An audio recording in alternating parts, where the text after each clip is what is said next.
Sean is now retired, but is still regarded as an authority on Pacific issues. A large part of his career as a journalist was spent here in PNG.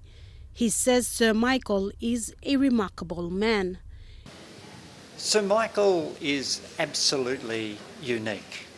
And there is no one else in the rest of the Pacific or Australia or New Zealand who has had anywhere near the political career that he has had. But he has been around for so long, and it's not that he's just been around, he actually dragged the country through to independence, and I don't know if people quite appreciate how difficult that situation was.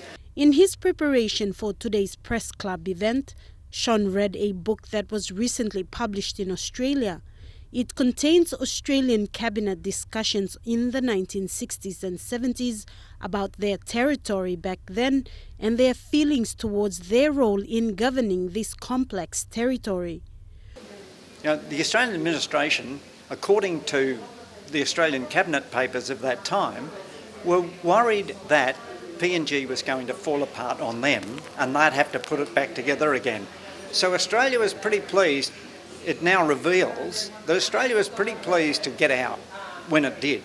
So I don't know if PNG could have kept the Australians here for much longer, because the enthusiasm in Australia to keep trying to run this incredibly complex and difficult country was not there anymore. But what Sir Michael proved is that it is possible to run this incredibly difficult and complex country. While history will judge the Grand Chief, people who have known him in his prime and who have followed his career, people like Sean Dorney, say his life needs to be celebrated as he bows out of politics.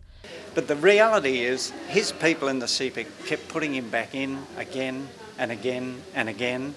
And now that he's leaving, I think it's, it's not a sad time, but it's a time for people to say, well, what a remarkable man led us to independence. Sarah Aupong, National EMTV News.